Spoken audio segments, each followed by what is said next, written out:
बच्चों, आज हम पढ़ेंगे संगनी कक्षा 2 पाठ्य 15। आज के चैप्टर का नाम है रोगों की रोकथाम। स्वास्थ्य परक लेख। लेखक ने पाठ में हमारे समक्ष मनुष्य के रोगों के विषय में बताते हुए हमें उनसे उत्पन्न होने वाली बीमारियों के बारे में जागरूक किया है। तो यहाँ पे इस पाठक में हम क्या पढ़ेंगे कि जो मनुष्य के रोग हैं उसके विषय में बताया है और उससे उत्पन्न होने वाली जो बीमारियां हैं उसके लिए जागरूक किया है। प्रस्तुत पाठ में लेखक का उद्देश्य मनुष्य को बीमारियों के प्रति सचेत कर उसे एक अच्छा स्वास्थ्य प्रदान करना है। अब यहाँ पे हम अपनी बीमारी के बारे में जानकर उससे बचकर स्वस्थ होकर स्वास्थ्य के बारे में पढ़ेंगे। आपने कुछ लोगों को नालियों और पानी के गड्ढों में मिट्टी का तेल छिड़कते हुए अवश्य देखा होगा। तो बच्चों, हम लोगों ने नालियों और पानी के गड्ढों में किसी को मिट्टी का तेल छिड़कते हुए तो जरूर देखा होगा। क्या आपको पता है ये लोग कौन होते हैं? ये लोग स्वास्थ्य केंद्रों के कर्मचारी होते हैं। इस प्रकार के केंद्र आपको जगह जगह देखने को मिलेंगे। ये जो लोग होते हैं जो ऐसा करते हैं, ऐसे मिट्टी का तेल छिड़कते हैं, दवाइयां छिड़कते हैं, वो ही स्वास्थ्य केंद्र के कर्मचारी होते हैं और ये लोग जगह जगह पे पाए जाएंगे इनका केंद्र। क्या आप जानते हैं कि स्वास्थ्य केंद्र में काम करने वाले लोग क्या कार्य करते हैं?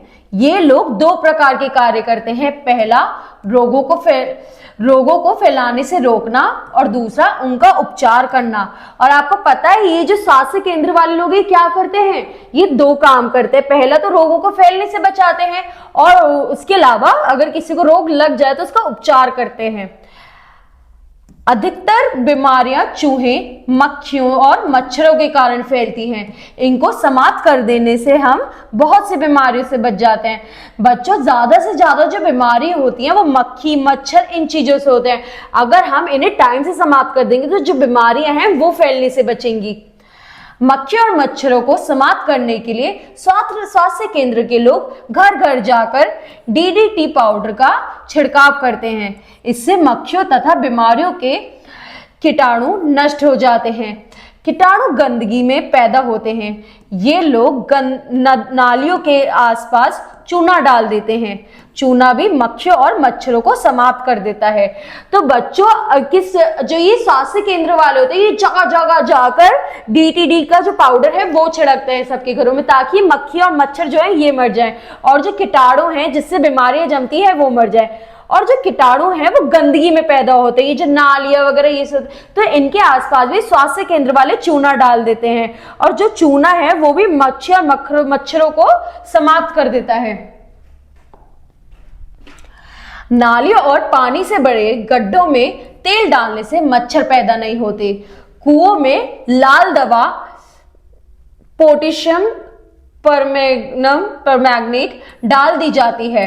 तो जो नालियां हैं और पानी के गड्ढे हैं उसमें तेल डालने से मच्छर पैदा नहीं होते और कुएं पे ये दवा डाली जाती है ताकि वहां पर भी बिल्कुल भी मच्छर और कीड़े ना हो। इससे पानी में पैदा होने वाले कीटाणु नष्ट हो जाते हैं और बीमारी फैलने का खतरा नहीं रहता। इससे जो कुएं में कीटाणु होते हैं वो नष्ट हो जाते हैं और पानी के थ्रू जो बीमारी फैलती है उसका भी खतरा नहीं रहता। चेचक, हैजा आदि बीमारियों को रोकने के लिए स्वास्थ्य केंद्र वाले लोग घरों और स्कूलों में जाकर सबको टीका लगाते हैं। टीका लगवाने से इन बीमारियों के होने का भय नहीं रहता। अब अगर हमें चेचा, हैजा ऐसी बीमारी से बचना है तो जो स्वास्थ्य केंद्र वाले हैं स्कूलों में, घरों में जाकर बच्चों को टीका लगाते हैं और इनकी वजह से बीमारी होने का भय भी नहीं रहता। हमें ये बात भली प्रकार समझ लेनी चाहिए कि घर और घर के आसपास की सफाई बहुत जरूरी है। बीमारी के कीटाणु गंदगी में उत्पन्न होते हैं। तो बच्चों, अब इससे हमें ये भी समझना चाहिए कि हमें अगर बीमारियों से बचना है तो घर और घर के आसपास जो जगह होती है उसकी सफाई रहनी चाहिए और इससे जो बीमारी के कीटाणु हैं जो गंदगी में उत्पन्न होते हैं वो भी मर जाते हैं। अतः हमें खाने पीने की चीजों को ढककर रखना चाहिए। गंदी और नाली सड़ी चीजें गंदी और गली सड़ी चीजें भूल कर भी नहीं खानी चाहिए। हमें पानी उबाल कर ही पीना चाहिए। और हम किस तरीके से बच सकते हैं बीमारियों से, कि हमारे जो खाने पीने की चीजें से ढकी हुई होनी चाहिए, सड़ी गली चीजें नहीं खानी चाहिए, और तो और पानी भी उबला हुआ पीना चाहिए। बरसात के दिनों में बीमारियां फैलने का खतरा अधिक रहता है, इसलिए इन दिनों में हमें अपने स्वास्थ्य का विशेष ध्यान रखना चाहिए। अब जब बरसात के दिन होते हैं उस वक्त जो कीटाणु होते हैं वो सबसे ज्यादा फैलते हैं, तो उस वक्त हमें अपने स्वास्थ्य का सबसे ज्यादा ध्यान रखना चाहिए। बाजार में बिकने वाले कटे हुए फल और खुली हुई चीजें खाने से बीमारियां फैलती हैं। यदि हम स्वास्थ्य केंद्र में काम करने वाले लोगों को सहायता करें तो उनका काम बहुत आसान हो जाएगा। अब इस टाइम पे जब बारिश होती है तो हमें बिल्कुल भी नहीं खाना चाहिए बाहर का खाना। जो कटे हुए फल सब्जियां होती है या बाहर जो बिना ढके हुआ खाना होता है ना, उस वक्त नहीं खाना चाहिए। इस तरीके से हम स्वास्थ्य केंद्र वालों की मदद करते हैं।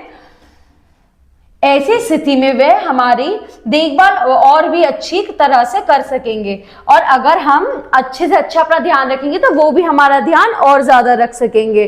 तो इस तरीके से अगर हम खुद का ध्यान रखेंगे तो जो स्वास्थ्य केंद्र वाले हैं वो भी हमारा ज्यादा से ज्यादा ध्यान रखेंगे। अगर हम आसपास की सफाई रखेंगे तो हम उनकी मदद कर सकेंगे। ठीक है बच्चों, अब अगली क्लास में अगला चैप्टर पढ़ेंगे। Thank you.